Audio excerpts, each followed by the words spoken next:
Brenner Mills, Minnesota Vikings. Just want to win one before I die. Dalton Zongrecker, Dallas Cowboys. Just trying to earn a little respect. Lane Cooner, the conductor of the Baker train. Welcome back to... There it went again. There went Brenner's mic. It did it again. I don't... That's Welcome funny. in. Welcome into Wide Eye Sports. I touched it and it went mute on me. I don't know what's going on. Welcome in. Today we are going to be breaking down everything that happened last week at the NFL Draft. We have our biggest steals, our biggest reaches. We have, plenty to talk about here. Day 1, 2, and 3. Let's just get into it, right? Like, there's not a whole lot to be said here. Are you all right with us starting with the first round and me just reviewing the first round picks? Sure, go right ahead. All right, we can give our thoughts on it. This will probably take about 15, 20 minutes. So if you don't care about the first round or what we have to say about the first round, skip ahead to 15, 20 minutes into the video. Before we get started, we'll since this is our main show, I just want to give a little shout out. You see me repping my Dallas Stars and repping my Cowboys. So Stars up 3-2 right now. I gotta rep them. You see, I have the mascot up there. Right above my finger right there too. And then I have to rep my Cowboys because I think they had a killer draft. I loved what they did this past weekend. I think they freaking killed it. They did great, and I'm excited. I'm actually excited to be a Cowboys fan for once. Vikings didn't kill it by any means, but we also had 4 picks. So the fact that we came out with 5 and I'm not pissed about it is kind of a miracle. So, but we'll get into all that and more later on in the video. But like I said, if you don't care about the first round or reviewing the first round, skip ahead in the video. And before you skip ahead, like the video, subscribe to the channel, get the bell on so that you get tuned in to when we are posting videos. We really appreciate it. Thank you. Let's get right to it. All right, so 101 through 105, we pretty much nailed, other than the exact team, the order in which they were picked, we nailed. You had Cam Ward going to the Titans. You have the Jacksonville Jaguars jumping up from 5 to 2 in a very surprising move, I felt, to get Travis Hunter, who we expected to go to.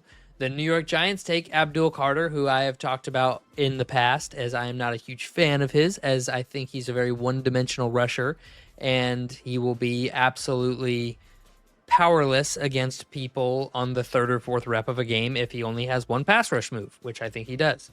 The New England Patriots select future Hall of Famer Will Campbell. I think there's a couple offensive linemen in this draft who are absolute studs, like generational studs. I think this O-line class has been so undersold.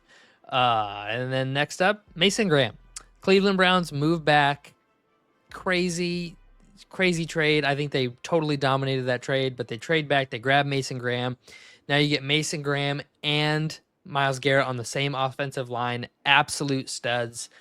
Love everything about it. And then we have the Las Vegas Raiders jumping up to get Ashton Jeanty, or not jumping up, but taking Ashton Jeanty at 6. Yeah, so you said that we had the first 5 picks, right? I mean, we had the first 6. We had the first 6, and arguably, I'm pretty sure we had a couple drafts where we had Mimbu going at 7. Yeah, too. we did, but the 7 wasn't an ironclad thing. The first 6 we had ironclad. Other than the team, the trade happening, the first 6 picks were ironclad. We nailed those for weeks and weeks and weeks and weeks.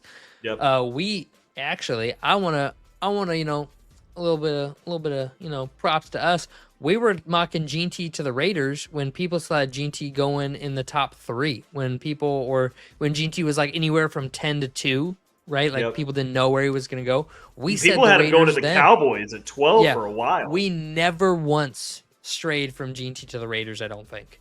I think maybe in one of our mock drafts, you might have been like, let's do something different this time. But I think we had like somebody trading up to get him or something. But but we still stood here and we're like, listen, he's going to the Raiders. Pete Carroll will not be able to say no. It's going to happen. So little to us. The Jets take Membu.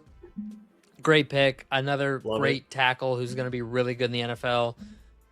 Carolina Panthers, Ted McMillan. I was surprised by it, but I wasn't like appalled or anything. It was just I was No, I like, mean, we had heard anywhere from, from 8 to 7 like, to yeah. 25. So we didn't really Yep. know where he was going to land. And the Well, I NFL figured he teams would gave go him in the the first top round. 15. I had him going like maybe 7 to 15 in that range. But I mean, taking him at You 8, you had not Matthew terrible. Golden above him, right?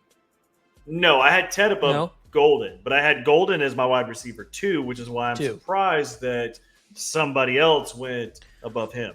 But Okay. regardless, yeah, I had Yeah, Ted yeah. going above him. Then the New Orleans Saints get Kelvin Banks Jr. That was a surprise to me. I didn't think they would go there, giving all their monumental draft needs. I thought for sure they Yeah. would trade out of that pick. I never thought in a million years they So- would stay and pick there.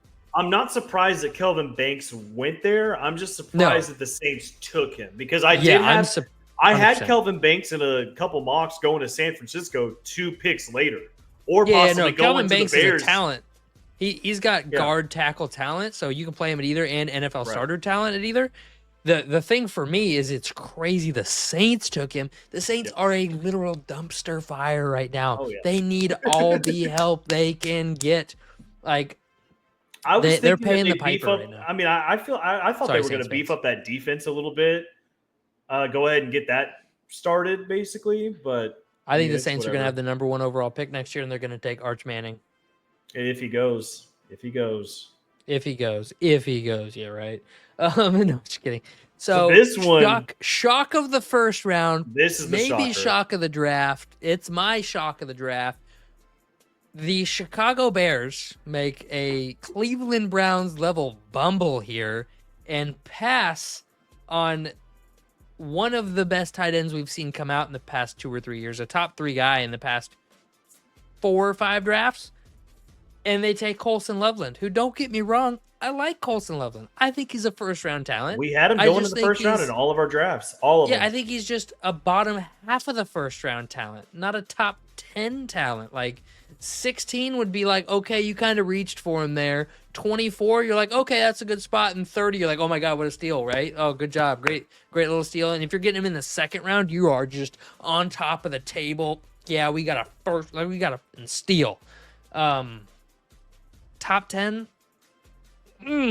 That's who am I to argue with Ben Johnson? Ben Johnson's an offensive genius. Yep. But this on the surface appears to be a very bad move. We're definitely going to We'll find see. out. We'll see. Michael Williams of the San Francisco 49ers, plug and play, fills an obvious need. Their defense Yep. needs as much help as they can get. They go best player available at the side of the ball in which they needed help most. So Which he no was. shocker there. I had Michael Williams going right here between 10 and 15. So right where he should have went. I like it. Your Dallas Cowboys select Tyler Booker. Huge fan over here. You're a huge fan. You talked him up. Huge I thought, fan. I mean, it looks like a little bit of a reach, but the more that I Yeah. keep reading in on Tyler Booker, not just you, but the other people that are also have been talking about him, they're like, oh yeah, like I don't know why they had him going into the first round, like beginning of the second. Like he's a generational talent. So I don't hate it, and that is going to fill one of the Cowboys' needs, especially in a draft where you don't see a whole lot of guards. You see a lot more tackles than anything going. So I don't hate it by any means. You remember who my comp was for him? Do you remember by any chance? I don't remember who you said, but I remember you did comp him, and it was a pretty good comp.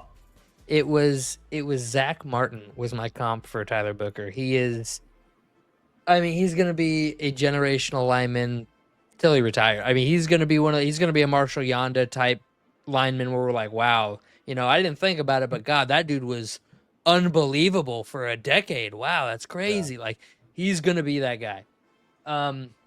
Miami Dolphins take Kenneth Grant, a huge position of need for them, interior defensive line.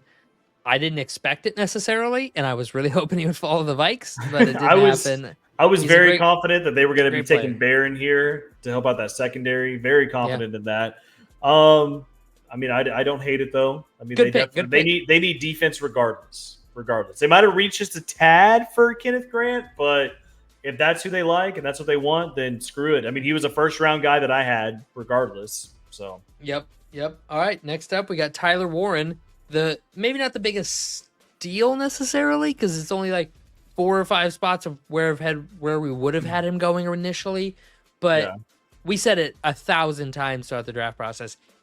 If he falls to 14, he will not make it past the Colts. The Colts will take him. I mean, we said that was his floor 1,000 times. Yeah, I mean, we did so many mock drafts where we had Tyler Warren going to the Colts, and then it's crazy because like once the Bears didn't take like Colson Loveland in any of those. But the days leading up to the draft, like maybe like the first like the week or two, like we started seeing Tyler Warren rise up on draft boards. Like we saw him going up like in a bunch of mocks going to the top 10. And the fact that he fell to 14 and the Colts basically still got what I believe was their guy that they were looking at the whole. Oh yeah. I mean, that's crazy value. I love the pick. I think it's great. I think it's really going to help that Indiana. Sorry, I said Indiana. Technically Indiana. Same thing. Indianapolis offense. I think it's great. I like it. I'm gonna say this. Tyler Warren is the second best tied for the second best skill position player in this draft. If Travis Hunter plays receiver full time, he'll be the third best. But if Travis Hunter splits reps or is a defender, he is the second best skill position guy in this draft. And that is saying something because there's a lot of good skill position guys in this first round.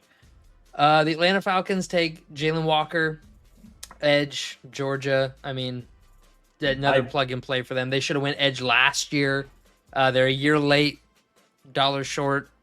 I think they could have got a better player last year, but then they don't have Michael Penix. I don't hate this though because I think Jalen Walker could have been a top 10 guy. He definitely could have. Oh, so in this draft? Absolutely. Yeah, getting him at 15, I think that basically they're just – what the Falcons need is defense. They need defensive help. I think they're just taking the best defender off the board, which that at the time it was Jalen Walker. So I don't hate this by any means. I like the pick. Yeah, no, I like it. I like it a lot. Arizona Cardinals get Walter Nolan, a guy who was very up and down through the mock draft process. I saw him going to the Vikings. I saw him going in the second round. He went at 16, so we didn't really know where he was going to go. But a very high ceiling, low floor player could be really good, could be not so good. I think it was just a tad high. Because I did not if he hits his ceiling. It's not if he hits his ceiling. It's a steal. Yeah. So we'll see. But I did have him going a little bit further back, like in the 20s, just a little bit. I mean, it could have been early 20s, late 20s, but obviously Ole Miss. Sorry, I said Ole Miss. That's where he went to. Obviously, Arizona really saw something that they liked. So, I mean, I totally get it. Totally get it. Now this next pick I think is a reach. I hate it, but I don't hate it. Cincinnati takes Shamar Stewart. He's a combine guy. He's one of those guys that you go, oh wow, he blew the doors off the combine. Wow, he's so athletic. And then he gets to the NFL and they're like, yeah, so he doesn't actually know how to play D-end at the NFL level. He's just a really good athlete. He's going to take 3 or 4 years before he can actually do anything. And I mean, when James Pierce is sitting there, when Mike Green, who fell to the nethers, is sitting there, and you'll all eat that one, I promise. That dude is going to be good. I mean, you had Derek Harmon off the field. They just wanted to go with defensive line. They could have went with Derek Harmon as well there. I don't hate it, and my reason why is because the Bengals' defense is atrocious. It is by far just probably one of the worst defenses that we saw in the NFL last year. And so taking the most athletic defensive guy in this draft, arguably one of the most athletic defensive guys. No, I don't even think it's arguably. I think he's the most athletic dude overall of any defensive play. Like size, pound for pound athlete, I don't think there's anybody more athletic. And that's my point. I think going on ahead and taking the most athletic defensive guy off the board and just hope for the best, do it. I don't hate it. It could happen, but you can get raw super athletes in the 3rd and 4th round. You need to take a polished NFL ready guy in the first. That's my thing. But nonetheless, they took him. We'll see how it works out. The Seattle Seahawks go up and get Gray Zabel. He is a guy who I think is up there with Booker. This dude is going to be a generational talent as well. Said that a couple times. This line draft is insane, in my opinion. Gray Zabel played at North Dakota State. A lot of people had questions. Can he succeed at the NFL level after playing in, an FBS school or an FCS school? And personally speaking, if you go look at the Reese's Senior Bowl, where he dominated Shamar Stewart, he dominated James Pierce, he dominated first-round picks all week long. This dude is going to go out on NFL Sundays and make men look like boys. He is an absolute stud. Love the pick. Yeah, I mean, I don't hate it. I think we had him going to Seattle a couple times. We knew Seattle was going to be taking an offensive lineman. This is exactly what they needed. They have to. Yeah. So I don't hate it. They got lucky that he was there. They got lucky that he was there. I think you could argue that it was a little bit of a reach. They maybe should have fell back a little bit to take him. I'm gonna say this: if he didn't have the North Dakota State thing hanging over his head, he would have been a consensus top 5 pick in the draft. That's how good he is. Okay. But because he has he played at North Dakota State thing going on, people are like, that's the truth. And people are going to look at that and they're going to be like, oh, well. I agree. And there's a reason that they did it. And I'm not saying they're wrong for it. I'm just saying that they'll be wrong about his career. Tampa Bay Buccaneers.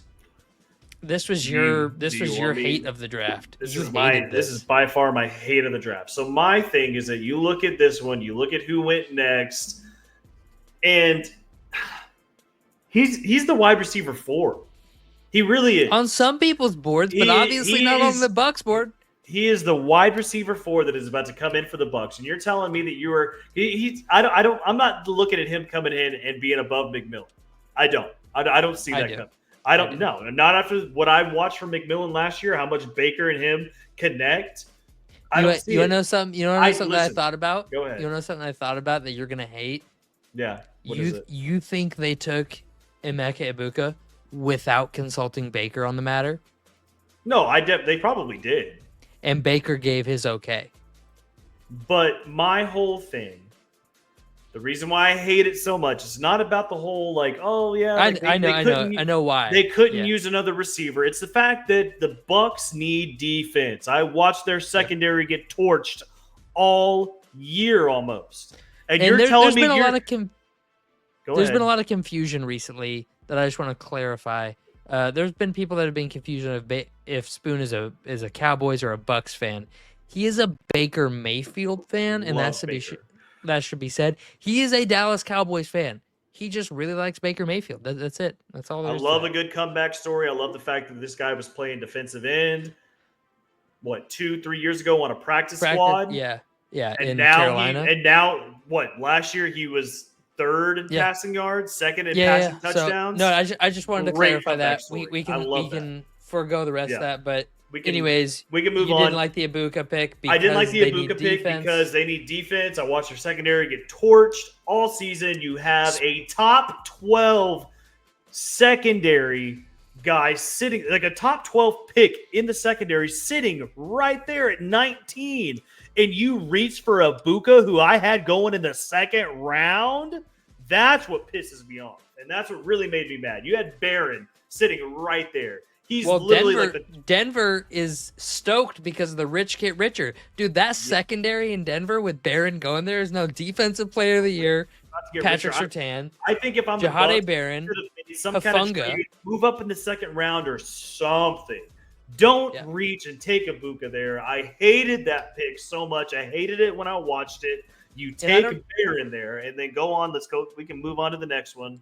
And I don't know if Barron goes to the Broncos next. And I don't know if they're going to play him at safety or corner. I noticed whenever we were having our draft coverage, I pointed this out on that video that they had Barron at safety. So I don't know if they're going to play him at safety. But I think he's a corner. He played corner, so I don't know if they're going to use him as some kind of hybrid or maybe a slot. I don't know if they announced him as a safety when they drafted him. I don't know. So right now, I think he's playing corner. That's what we're going to run with. The Pittsburgh Steelers at 21 take Darren Harmon, who I think is a good value pick there. He's the fourth D tackle off the board. So whenever there was a bunch of mock drafts and a bunch of big boards first starting out, they had Derek Harmon going at the end of the 1st round. Once we started getting closer to the draft, we started watching him rise up. I saw him going in the teens at some point. Yeah, I saw him going as high as 14. Or not 14, I got him a 'cause that lot was to the close, like Vikings in 15. mock drafts. Mock Yep. drafts got to the Vikings. He's a big man that's very quick, and he isn't a great run defender for a defensive lineman, especially an interior defensive lineman. But what he's really good at is at pressuring the quarterback from up the middle, moving the quarterback off their spot, because he's so quick. He gets up, he's got hands on you, and he's pushing past you before you can really grab onto him. So that's what they're looking for in Pittsburgh. They're looking for a disruptor. That's what they get. The Los Angeles Chargers and Jim Harbaugh go out and make a move. I think we said this live on the draft. You're like, they could take Hampton. And I looked at you, I went, dude, they just signed Najee Harris. They're not taking Hampton. And then 12 and a half seconds later, Hampton pops up, and I'm like, what? Like, Najee Harris RB1 season down the drain. So, yeah, that does hurt Najee Harris in fantasy for sure. We just did a Najee Harris film breakdown like a month ago. I was so hyped. I know. But so my thing with this was the fact that I feel like Harbaugh likes to do a running back by committee. You said it in the draft, and I was like, no, think like Frank Gore. He was never a committee guy, and I think you're right. And that's why I thought Amari and Hampton was going to go 20 to the Broncos, but the Broncos, they were smart. They took the best guy off the board instead. Yep. So he ended up falling to the Chargers, and that's why. Yeah, I mean, whenever you have Najee Harris and you have a guy like Amari and Hampton in your backfield, like they're going to be running the ball quite a bit this year. Quite a bit. I agree. So, the Green Bay Packers take the best available in, I think, mine and your opinion, wide receiver at the biggest position of need for them. They had a golden opportunity here, and they take Matthew Golden, a Stephon Diggs type, a shifty, good hands, good high point receiver. He's not going to burn you with his speed, even though he does run a 4.3. He has speed, but he doesn't really translate. He has top end speed, so like once he gets up, he can get going really fast. But he doesn't have that acceleration that really blows you away, like a Tyreek Hill type acceleration. He has the long stride speed. So if you don't press him at the line of scrimmage and he has a free run and he's just gonna bolt down the field, then he's gonna burn you. But he's got to get that go. He's got to get the speed going. But he's really, really good at settling his hips, getting in and out of breaks. Crisp route runner, great hands. Like the pick. I don't see a whole lot with it. I hate that I have to face him for the next 5 years minimum in Green Bay. I had Matthew Golden going. I mean, first of all, he is the wide receiver 2 in this draft. Argue with me if you want to. I really don't care. He is the wide receiver 2. He was my boy Steve Smith Sr.'s wide receiver 1. Yeah. So he was my wide receiver 2 in this draft. I had him going in the top 15 in this draft, and he goes at 23 to Green Bay. Green Bay got a hell of a guy there. Yeah, I agree. So next up, Minnesota Vikings. My Minnesota Vikings. Initially, I was very anticlimactic pick with Will Johnson on the board, with some of the other talent on the board that I thought we could take. Yep. And the more I've looked into this, the more I'm a fan. of this. So 2023, Donovan Jackson starts at left guard, gives up, I think, 3 sacks at left guard all season. Plays on a really good Ohio State team. And then coming into this year, playing left guard in the Big Ten is hard regardless. Elite level conference play, right? Like they're playing against the best. He had to play against both Kenneth Grant and Mason Graham every year at Michigan, held his own just fine against those two studs. And then last season, I think it was week 6 or week 7, Josh Simmons, the Chiefs' first-round pick, blows his knee up. And they go to Donovan Jackson, the Ohio State coaching staff, and they say, listen, we know like these next 8 weeks are like prime tape for you to be able to get drafted, but we want to move you to left guard. And he goes, I mean, I'm down. I've never played left guard, though. Are you sure you want to do this? And they're like, we trust you. We think you can do it. What do you think? And his first game ever at left guard was against Abdul Carter in the very first game he ever plays left guard. He had I had it right here. He had 22 reps against Carter, in which he only lost 2. Those 2 sacks He gave up 2 sacks in that game. He 22, gave up 2 pressures or 2 sacks. I'm not, abysmal about that, especially since it was against the number 1 defensive line prospect in this draft. And then he went on to not allow another sack all season, playing out of position, including through the college football playoff where he played Oregon, Texas, and Notre Dame. So a guy that has that much position flexibility that he can go from being a left guard to then outside to left tackle and then dominate at that position as well. I'm much more on board with it. The Vikings' only real starter hole was left guard. He is the best left guard in the draft, and they took it. So can't be too pissed about it. The pick I am pissed about is Jackson Dart going in the first round. Yeah, New so York, what are you doing? I don't like the fact that Houston traded this pick in the first place. I think Houston needed. I mean, there's definitely guys there that Houston could have used, man. Josh Simmons was huge there. Yeah, you could have used him. You could have used Josh Cornerly. I hate the fact. And they get a lineman later on in the draft. Don't get me wrong. Like they fill the void. But they don't get the talent of a first round guy. I agree completely.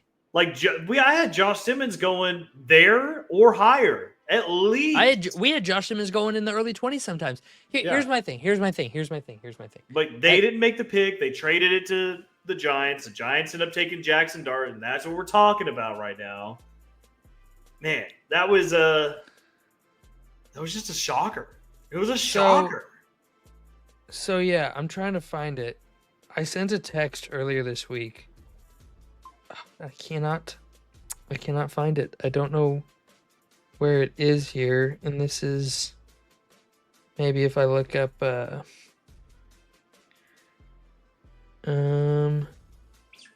okay, yeah. Here are my comps for Jackson Dart. Okay, Jackson Dart is the quintessential.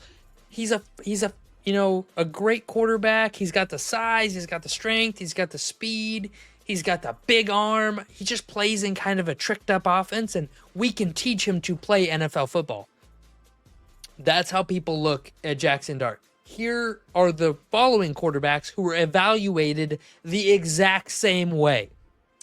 Kenny Pickett, Will Levis, Kyle Trask, Drew Lock, Mason Rudolph, Paxton Lynch, Brandon Weeden, Blaine Gabbert, Christian Ponder, Jimmy Clausen, Pat White, and Jason Campbell. Any of those names really jump off for you? Any of those names go, wow, I'd love to have that guy on my team? They're all a bunch of backup quarterbacks, basically. Like, Lee, every single time this happens, every single time, and everybody goes, well, look at Josh Allen. Josh Allen is 6'5", 255 pounds, can jump out of the building, throw the ball out of the building, and all he had to do was fix his footwork, and he became an MVP caliber quarterback. Okay? He also had a snap count. Jackson Dart? Yeah. Jackson Dart's little... Okay, that's a whole nother thing. But Jackson Dart at Ole Miss, they asked him, hey, we're going to have you run RPOs, and if we're not having you run RPOs, we're going to have you drop back and throw up go balls. He did that, one of those two things, on 85% of his snaps throwing the football. That means 15% of the time, he was taking a snap and had to read a defense and make a throw based off a read, and when he had to do that, he struggled so much. And teams are looking at it and go, we can fix that. We can fix that. I mean, Brian Babdall is literally looking at Jackson Dart going, look what I did with Josh Allen. I can do that with Jackson Dart. Dude, you just had Daniel Jones, who's twice as talented at Dart, and you couldn't fix Daniel Jones. Like, just because Josh Allen is a superstar and a guy that had all the talent in the world and all you had to do was fix his footwork so he would stop sailing the ball a little high, does not mean you can just turn anybody into Josh Allen. Oh, I absolutely hate this pick. It pains me for Giants fans that you had to watch Saquon Barkley walk away, go win a Super Bowl with the Philadelphia Eagles, and then your team wastes a pick on my two most overrated people in this draft. Yeah, that is facts. I hate that for you guys. Well, let's move on. Yeah, Atlanta Falcons, James Pierce Jr. I love it. Love it. Absolute home run pick. They go get their edge. They should have done it last year, but they get 2 in the first round this year. Great on them. They're addressing the needs. They see their flaws. They They're understand going that to they get need it. defensive players. They went and got the 2 best I guys respect off the board at the time. Love it. It was a great spot for them to trade up in. And Yep, I mean, respect they it. They killed Love the it. first round. Killed it. Yep. Baltimore Ravens. Pardon me. Best secondary in the league now. You get the best safety in the draft. You get Kyle Hamilton, and you get Humphreys? Humphreys still there? The cornerback. The cornerback. Hold on. I'm looking it up. Because I don't remember. I got positions, cornerback. Marlon Humphrey's still there. Cool. Just making sure. I didn't want to speak wrong if he wasn't still there, but he's still there. Best secondary in the league. They're going to be freaking awesome. Detroit gets up and selects Tyleik Williams out of Ohio State, the D tackle. A little bit of a reach. I think it's a lot of a reach. Possibly a lot of a reach. Yeah, that's what I had him at like 52 on my big board, and there was some other D-line candidates that I think are above him. I think he's good. I think this D-line class is insane, which makes me all the more mad that Abdul Carter was the number 1 D-lineman taken because I think he's so one-dimensional. But Tyleik Williams is a small 3 technique, very similar to a smaller Harrison Phillips on the Vikings, a Dalvin Tomlinson for the Ravens, a smaller, quick D tackle that will really move the pocket from the interior, can rush the passer. Isn't going to be elite in the run game, but also isn't going to get pushed around like a little bitch in the run game either. So I just think there were better prospects. I don't dislike the pick, though. I think he's a good player. I think he'll be just fine. Once again, hate that I have to play him twice a year, every year for the next 5 years. Yep. Commanders go get the top tackle on the board, the Oregon D tackle Connerly. Good pick there. They go and get Laramie Tunsil, and now they have Connerly. They got their tackles solidified. Jaden's still gonna have some pressure coming up the middle, but he's Jane Daniels, man. He's special, so he'll figure that out. He'll make up for that. Yep. The Bills go out and get top cornerback on the board. Unless you had Will Johnson as your top cornerback, then whatever. Maybe Trey Amos above him, but yeah, I like Harrison above Amos. Harrison's gonna be a starter level corner for the next 6-7 years. He's not going to be a all-pro Pro Bowler, but he's going to be a starter that you won't have to worry about every single week. You remember Terrence Newman? Yes. Cowboys corner. That's who my comp for him was. Never going to be a Devin Witherspoon. Never going to be a Jalen Ramsey. But he's going to be a guy that you can just trust to go out there and play cornerback. Like, you're not going to be like, oh, fuck, Harrison's out there again. Yeah. Philly and KC get your over-under of 3.5. You took the over to get you your 4th trade of the first round. Trade. Yep. On the last pick, which makes no sense at all. Made me so mad. It really doesn't make sense. It made me so mad because it's like they knew we were betting, because this pick makes no sense, because if Kansas City wanted this guy, they wouldn't have traded back. So why are you trading back if you want? Like, whatever. Doesn't make sense. Anyways. Either way, both the picks are about to go over are very good picks. Very good picks. Yeah, I like both elite level talents on elite teams. Yep. Jihad Campbell for the Philadelphia Eagles. Philadelphia Eagles just got a stud linebacker for the next 10 years. Arguably could have gone in the top 20. Yeah, he's a top 10 talent as far as player goes. Just linebacker and safety aren't first round picks, generally speaking, unless you're a Luke Kuechly or Malachi Starks, I believe, is going to be an all-pro safety, and he went at the back end of the first. Ramsey, who literally went. Well, corner, I believe is, but okay. I mean, yeah, I don't value safety and linebacker at first-round grades very often. I'm not saying they don't go there and that teams are dumb for doing it. I'm just saying it's very rare they get full-fledged first-round grades because of their value to wins. And if you have an all-pro linebacker, you usually don't go from the first defense in the NFL to the 17th if you lose your linebacker. You go from first to fourth, right? Whereas if you lose your number one wide receiver for 6 games, you can drop from the number 1 offense to the number 18 offense in the league. So just little stuff like that. And then Josh Simmons, Ohio State left tackle. I talked about him earlier, playing next to the Vikings first round pick, Donovan Jackson. It's who Donovan Jackson filled in for, hurt his knee. He is good as far as physicals go. They've said he's checked out. He's good to go. Will resume football activities closer to training camp, but rehab is full go underway. And it says a lot about him that he was a first-round pick after having blown apart his knee. So, I mean, we had him. He's a first-round guy. I had him going to Houston every mock draft just about. I think you did too. The fact that the Chiefs got him at 32, a little bit of a steal. Love it. Great pick. Love it. Pick. But yeah, that's the whole first round. I was going to say, I don't think we need to touch up really or go through in depth on the round 2, 3, 4, 5, 6, or 7, but we could go ahead and just go over some steals that happened, some guys that we saw some drop. Steals and some reaches. You good with that? Yeah, We'll talk day I'm 2 fine with steal, day 3 steals. Because I got one right off the bat. I got the Yeah. Cowboys taking Donovan Iziraku. I don't know how to pronounce his last name.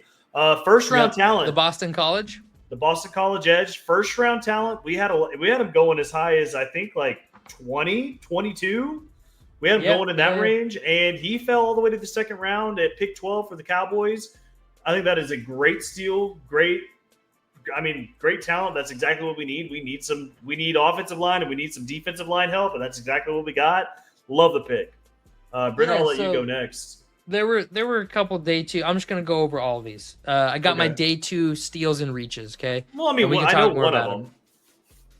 I know Mike Green is a steal. Mike Green's on there. This is fucking ridiculous. He's the 11th best player in this draft, and overall 11th best player. And because he had a few off the field issues a few years ago, he fell to the bottom. He fell to 59th overall. This is, great pick for Baltimore. Great. This is I can't even think of a guy that this is reminiscent of. But yeah, my day 2 draft steals, Will Johnson at 47, depending on the knee health. Obviously, he fell. I feel like a lot of teams are scared off by his knee with the lack of production in the second season. Mike Green at 59. Oh, my God. Caleb Johnson to Pittsburgh at 83. He was my 44th ranked player. I feel like Pittsburgh just got a running back one right away. Like, he's going to step in and start. Like, he's going to be their RB1. Yep. And then Jalen Milroe to the Seahawks. Love that pick. They can sit him behind Darnold for 2 years. And if Darnold doesn't pan out, they have a ready waiting quarterback prospect that's mobile, good arm talent, can learn, smart. I loved his quote. Did you hear his quote? I did not. When they asked him about the other 31 teams that passed on him, and his only response, he just pauses. They go, "So what do you have to say to the other 31 teams that passed on you?" He goes, "Belt the ass." That's great. And they go, "Excuse me," he goes, "Belt to ass." Love it. And that's it. And I'm like, I love that attitude. That's what I want. That's what I want in my quarterback. I'll go ahead and take the reins for a second. Yeah, go for it. You don't Those mind? are all my steals for day 2. I'll give my reaches in just a second. Okay, I was going to say, I think Trey Amos going at the end of the second round, a little bit of a steal for the Commanders. I had him going at the beginning of the second round, so the fact that he fell all the way to 61, great pickup. I really like that one. That's up there with my Mike Green pick. Will Johnson, that's another one that you said that, him falling, just crazy. Man, Tyler Show going in the second round that's the quarterback that the Saints go with. I don't like that at all. I actually kind of hate that. When you have what's his name, the OU quarterback from last year, Dylan Gabriel. No, not him. The kid who replaced Caleb Williams at OU. Yeah, I can't remember his name. Been... God, I can't remember his name. Hold on.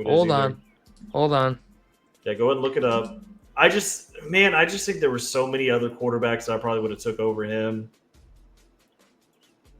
I don't like Spencer Rattler. There it is. Oh yeah, you have So when you Well, have he's Spencer probably Rattler, he's gonna be their starter. He's a South Carolina guy. If Carr can't go, yeah. Yeah. So, I do also wanna have say- Darius Alexander going at the very beginning of the first round of the Giants. Man, that Giants defensive line is going to be insane. I had Darius Alexander going as high up as the Insane. end of the first round. Definitely a day 2 guy, but I had him going at the beginning of the second round. The fact that they got him at the very beginning of the third round, I think that's a steal. I love huge. that pick for the Dexter Giants. Lawrence, him, Brian Burns. I mean, it's going to Yep. be an absolute stud unit. I'm going to go ahead and tackle my Cowboys one more time. I think that the Good. fact that they got Siobhan Revel in the third round at the 12th pick, I know that Revel has some injury problems, but I think this guy I has think so he can much. be so good. He could be so good at corner. I love that pick. The Cowboys killed the first 3 rounds.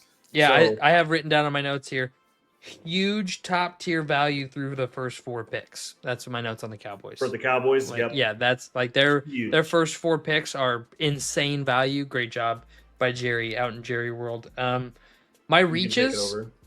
I have Charles Grant, the tackle out of William and Mary at the 122.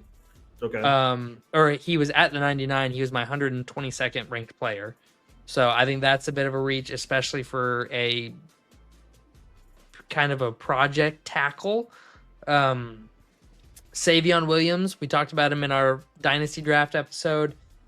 He got taken 87th. He was my 130th ranked player. He has some elite traits as far as like size, speed, athleticism stuff, but he's a gadget guy. He's not a guy that you can just plug and play in the NFL. You're going to have to make a role for him. So that kind of was puzzling to me. Quinshon Judkins, I think taking him at 36, he was my 62nd ranked player. I like Travion Henderson a lot more than him as an individual unit player. We'll see what happens there. I am very interested to see what happens there. And then the Minnesota Vikings taking Ty Felton at 102, I felt was a big reach. I had him at 144, so a full round later. And it's not that I'm bummed that we got him. I feel like he would have been there later. But at the time, we didn't have any picks. They felt he was the best available at a position, wide receiver 3, where they would use him a certain way. So it's a scheme thing. So we'll see. But I think it was a reach nonetheless. And then I want to give a shout out to a couple of like teams. Philly obviously nailed the draft again. They do it every year. Great job. Ravens killed it, I think. Yep, Ravens killed it. The Falcons did really, really well. In each of their first 4 picks, all 4 picks were graded at top 10 talents at their position in this draft. And when you're picking at, pick 105, it's hard to get a top 10 talent at that position. I mean, there was 6 D linemen taken in the first round. So after in this, you're at, the 14th D lineman by the middle of the second round. So yeah. And well, then their first 4 picks were all defense, and that's exactly what they needed. So love it. And then the last one I want to touch on, as far as like what I like, was the Seahawks. The Seahawks, I really feel like did a really good job with this draft. They got the number 1 swing guard, is what I guess you can call it. I think the best overall guard is Booker, but Zabel is like a swing guard, so he can play center or guard. Whereas I don't think Booker could play center. He's not really built for that. So number 1 in there, you get the number 3 tight end. You get the number 3 quarterback. You get a number 2 or Notre Dame's number 2 defensive tackle. And then you get a top 15 wide receiver and a top 5 safety all in one draft. That is a lot of talent. And by no means am I a huge fan of their second round selection, the safety. I can't remember his name. Oh, phooey. You know what I'm talking about? Their safety. Hold on. Nick Manwari. He's in my opinion, linebacker that is masquerading as a safety. I think he's a very, very big liability in coverage. We'll see. He's a great tackler, great run fitter, stuff like that, but he's slow and he doesn't cover well. So we'll see. Other than that, I absolutely loved their entire draft. And then I was kind of down. You know, you had said you really liked Washington's draft. It's not that I don't like it. I don't hate. I think their first 2 picks were really good, but besides that, I like their first pick. Amos is a zone corner, and I think that's a dumb term because I could be a zone corner. Zone corners you can find anywhere. And then Jalen Lane, the wide receiver they took, he's a small guy that I feel like they don't really need. So, because you already have Scary Terry. Yeah. And then the linebacker they took had a missed tackle percentage of 26%. That's 1 out of every 4 tackles. You're drafting a guy who misses a quarter of his tackles. Like, that's not, and that's at a collegiate level. What's he going to do in the NFL? Like, and maybe he's a core special team guy. Like, who knows? He could be personal protector on punt team for all I know. But I don't love their draft. San Francisco, I didn't love their draft, but New Orleans, I didn't love their draft. Yeah, I didn't love New Orleans. I like their first pick was, Kelvin Banks, great guy. I don't think that was their team need, like you said earlier. Yeah, dude, they needed to trade back. They needed to trade back, pick up, and then taking Tyler Show in the second round. Like, what are we doing here, guys? Yeah, dude, what are we doing? They needed to, like, in my opinion, they needed to trade back with like a Seahawks who wanted to come up and get Tyler Booker, right?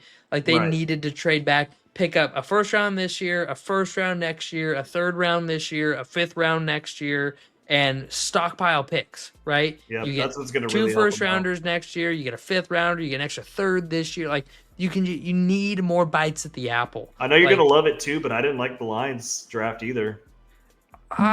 They were pretty universally hated on. The Bears did a good job outside of the first round. The Packers had a really good draft. Unfortunately, they always do. Yeah. Yeah. The Lions didn't really kill it. It's weird. It's almost like they lost their main talent evaluator and the guy who knows football within the building. It's like he's no longer there. I wonder where he went. Okay. Okay. Chill out a little bit. I'm just gonna go ahead and let's can we tackle the quarterback position for a second in this draft? Absolutely. Let's end. I want to end on that. So first of all, I am very angry. Why? I'm very angry that Quinn Ewers fell to the 7th round. So I understand he's not a top 2, probably not a top 3 round guy. He should have at least gone in the 4th round, though. Easily. You're telling me that let me just double check. Let me look at the name. Yeah, you're telling me Graham Mertz from Florida is a better prospect? You're telling me Tyler Show, after what he did in the combine, is a better prospect? Like, you got all these guys that really didn't do much in college. Dylan Gabriel wasn't that good. He's a top 5 probably round pick, but him going 2 full rounds no, I'm sorry, he didn't go 2 full rounds. I'm pretty sure he went 3 full rounds in front of Quinn Ewers.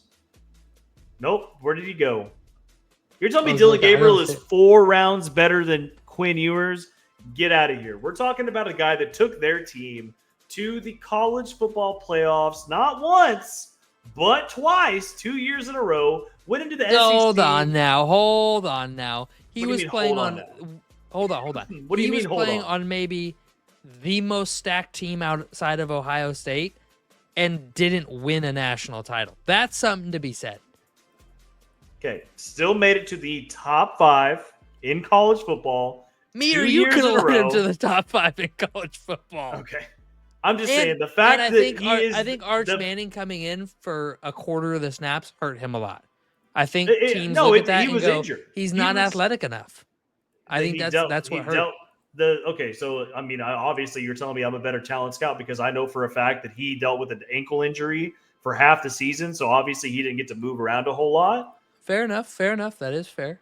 And I'm just saying where he should have went, they had him graded on ESPN as the 111th overall rank in this draft. He went at 231.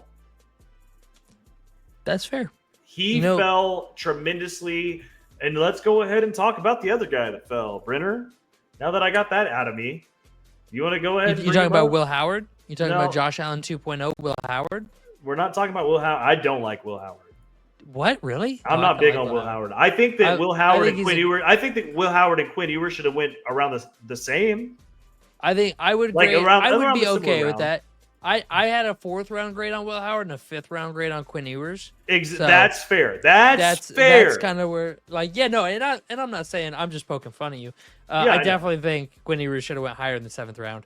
I definitely think he should have went. I think the Saints are idiots. The Saints took him because yeah. he's 6'5", 225. But I mean, Will Howard's 6'4", 235. Like, I don't understand. Like, if you're gonna go big quarterback, why would you not go the best big? Anyways, not important. You want to talk about 5th round phenom Yep. Shadur That's where we're going with this. Sanders, and I would like to start this by saying, NFL, if you're going to humiliate and prosecute, not legally, but to the extent of making people issue apologies for prank calls during the draft, you need to do it for everybody. Thank Every you. single prospect that gets prank called, every single prospect that gets, their finger pulled, whatever, you need to hunt every single one of those people down to the level in which you did with the Shadur case and make them issue an apology. Because all of those people, all the linemen, all the receivers, there was like 20 videos of other prospects getting prank called. Nobody gets mentioned. But other the than fact that it Sanders, happened to because it's Shadur Sanders, it's a huge deal, and I hate that. You're absolutely right. If you're gonna do that, you need to punish all of them. Don't just punish the one that happened to Shadur. Punish every single prank call that happened. I 100% agree with that. And also, dude, how big of an idiot do you have to be to record yourself doing that? Facts. Oh my god. Like, you have to be an Why you don't let idiot. anybody record you, dude? You don't let any of your friends do that. No like, sense. No sense at all. But anyways, You don't like that's just like I get like word of mouth evidence is much different than video evidence. yeah, You can't like so- you can go ahead and tell your buddies you did it, ha ha ha, laugh about it, whatever. Yeah. And then you can be like, well, oh, there was I didn't 4 of do them in the that. room. They all Well, know yeah. they did it. They all both know talked to they each other did about it. But the fact that you Anyways, recorded so- yourself, yeah, that man, you I can't would like do to- that. I would like to end the video kind of explaining my understanding of the Shadur Sanders situation. So let's see if I can find it. Shadur Sanders. So first of all, there are tons of people that are on this that are saying that the NFL conspired together to have him drop, and I don't think that's really why. I'm not really on board with that. I think that it's probably going to go along with what you're about to say. honestly. Well, I'm still looking for it. I don't see. Are you looking up what that the anonymous executive said? what they said? Yeah. I mean, I can try to pull it up real quick because I don't think it's too far back. Because I know it was sent in our group chat. Yeah, if you can find it. Oh, here. No, that's I'm still looking for it. That's the Falcon statement. Here, I got it. You got it? You want to read it? Whenever you're ready. Yep. Go for it. Go for it. Whenever you're. All right, so I'm going to read what an NFL executive supposedly said on Shadur. That assessment was true, but it is severely sugar-coated. So there's been other assessments about him basically saying that it just wasn't good interviews and that they basically sugar-coated them.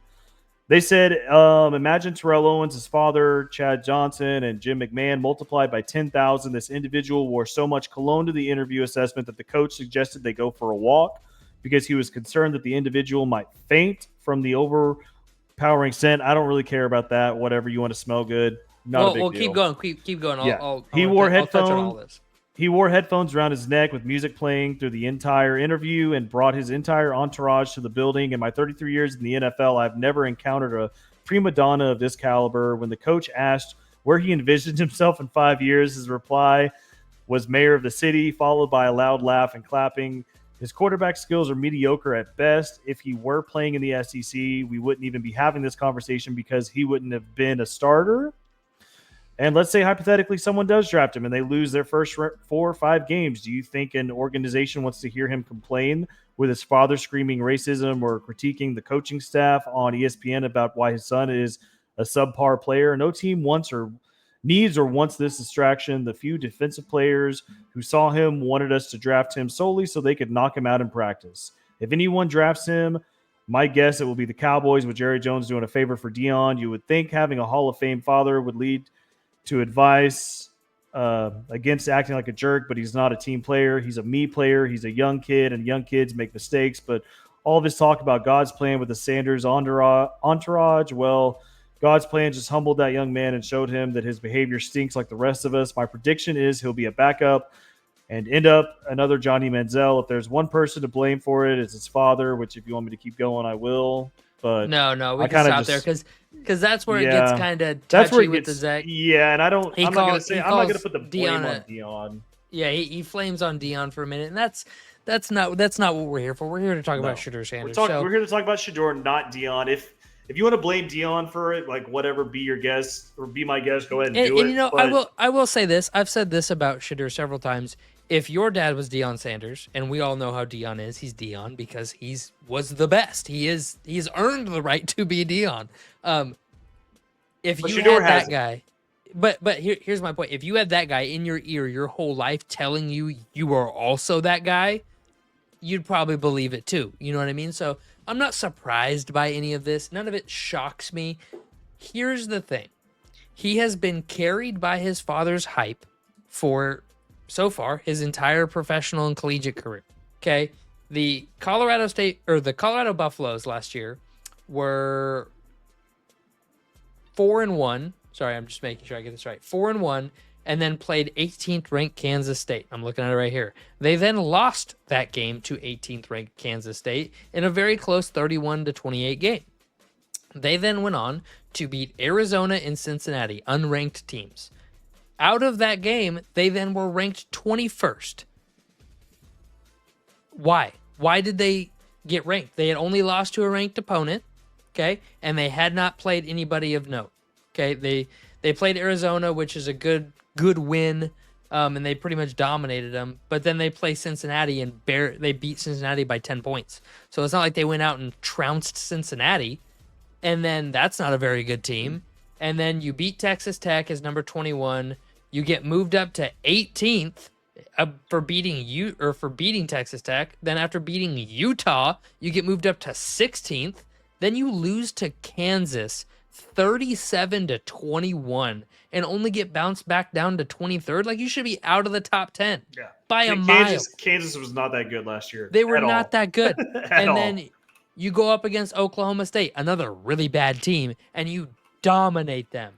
And then they move you up a couple spots, which is fair. And then you play number 17 BYU as number 20 Colorado. And I'm not going to pretend that I thought BYU should have been ranked in the top 25. And they get trounced 36-14 by that squad. And then after that, there was all the talk about, wow, Shedeur's such a good guy because he played in a bowl game. Like, he's setting the standard. Like, enough of these kids and not playing in bowl games. Dude, they took out millions of dollars in insurance policies against Hunter, against Sanders, against all those guys so they could play in the bowl game. Like, they weren't going in there of their own fruition because I want to help the team. They were doing it because, okay, well, I'm financially backed if I do get hurt, so now I'll play. Like, it wasn't out of their own good grace and just I don't care. So that's a little much to me. But they get those nice bumps in the ranking because Deion's there, right? Because Deion is there. It's because of the hype. It's because it's Colorado. You got Deion there. You have his son playing at quarterback. You have Travis Hunter, who everybody's hyped on. That's why. Yeah, and I'm not going to because it's not because of who they played and who they beat by any means. And I'm not going to sit here and pretend Shedeur Sanders played terribly all season. I mean, the dude had a 74% completion percentage. He had almost 3 touchdowns a game, 0.77 interceptions a game, so less than a pick a game, and he had 318 yards a game. But he was throwing it 36 to 40 times a game. Of course he's going to throw for 300 yards a game. All he has to do is dump it off for 4 yards and have a guy get 5 or 6 on the ground. And I can pull it up right here while we're talking.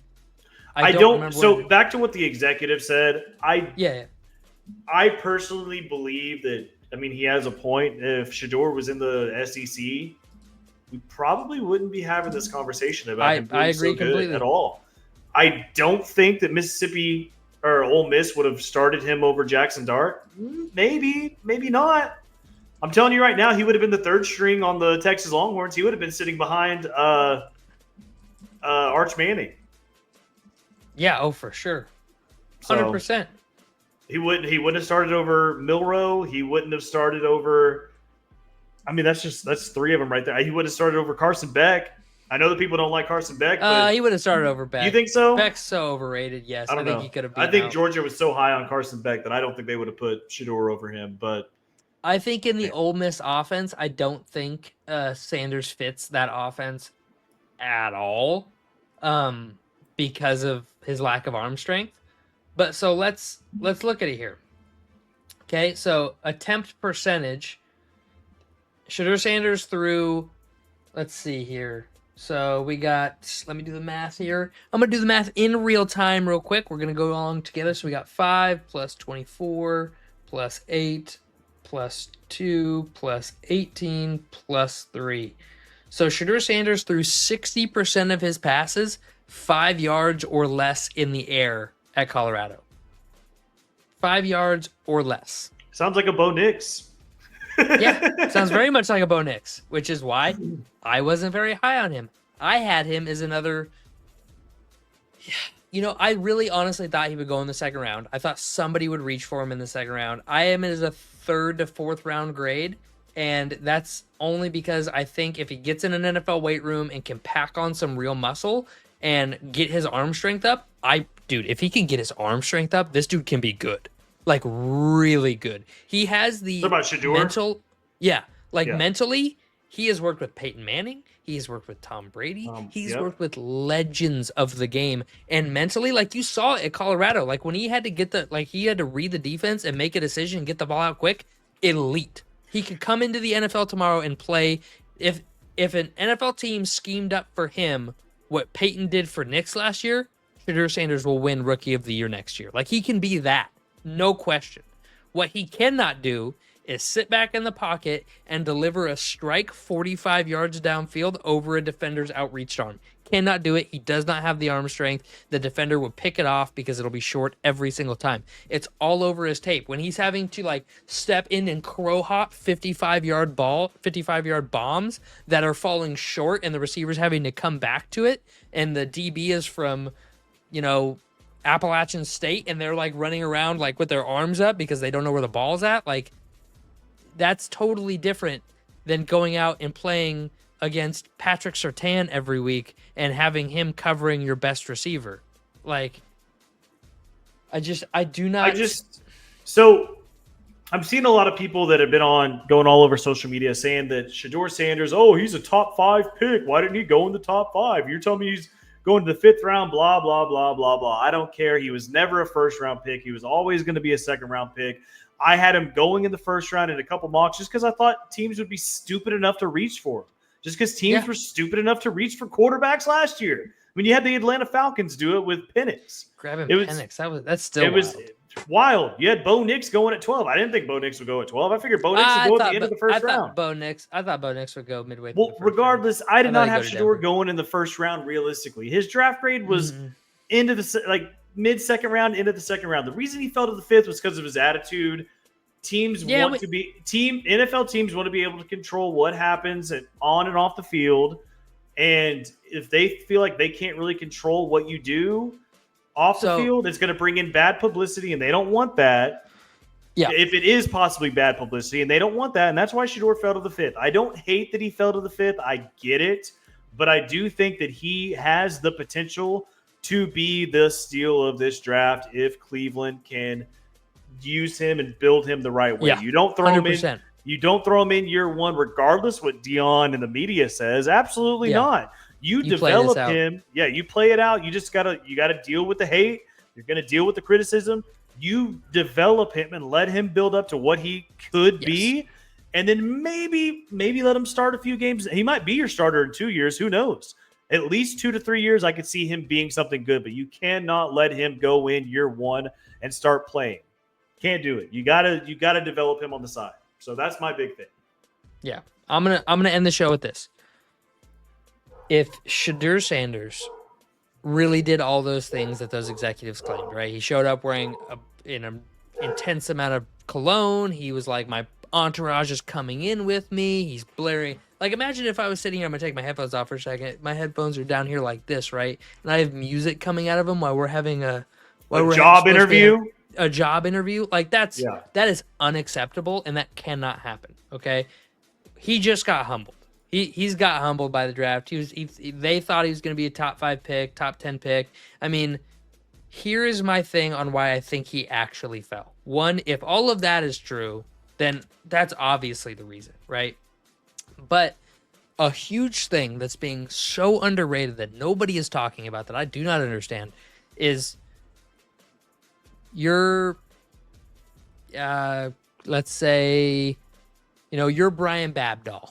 Right, and you're the Giants coach, and you're looking at a quarterback, and you're doing all this stuff, and you don't really like his attitude, and he's got a kind of a weak arm, and you have him as like a 3rd round graded guy, and then you think about it, and Deion has already said he would love to coach his son in the NFL. Why on God's green earth would you, as a guy who's on a bad team that's gonna lose football games? Think about it. You draft Shedeur Sanders. You're in week 8. You're 2-6 going into the bye week. And now there's clamoring in the New York media. We know the jackals of the New York media saying, is Babdall your guy? He hasn't even put Sanders in yet. He's not really doing good. This Wilson thing hasn't worked out. Jameis threw 4 interceptions in the one start he got this season. I think it's time to let Shedeur Sanders in. And then you go, no, we're going to develop this guy. We're going to wait it out. You go, you win 3 more games the rest of the season. You're 5-12, go into the offseason. And now Coach Prime says, I want to coach my son in the NFL. Now the media is all over it, right? Oh my God, Deion, they're all going to be pushed in the NFL. They're going to be shoving ownership towards it. Brian Babdall has 2 years under his belt of losing bad seasons. He didn't start Shedeur, so there's he didn't even trust Shedeur. He can't do it, blah, blah, blah. He failed with Wilson. He failed with Jameis. All these things snowballing, and now you're being pushed out the door so Deion can come take your spot. And that works for almost any situation except for, Cleveland, because Kevin Stefanski's a really good quarterback. Anywhere where you're not a quarterback guru, that works for Deion, right? Because he can use the media to kind of, especially in big markets, especially the New York market, right? That is the worst place for him to have ended up if he had went there because of that. And so why would I, as an NFL head coach, for my job security, take a 3rd round guy, draft him in the 2nd when my team needs other things, knowing that there is a guy waiting in the wings for me to fail and to take my job? Why would I do it?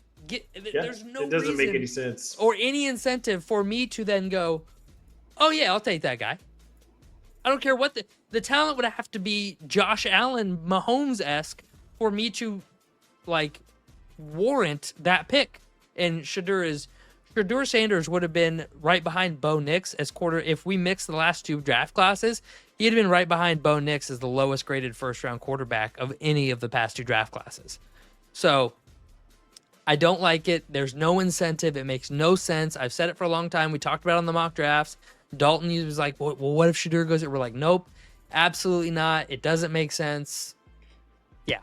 So that's my closing comments. If you would like to say anything, now's the time. If not, thank you guys so much. Hour and a 10-minute long Wednesday episode. This was crazy. We didn't expect it to take this long.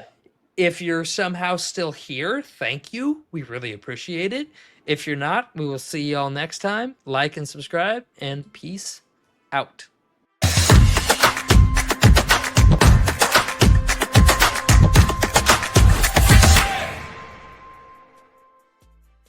Wow, that was way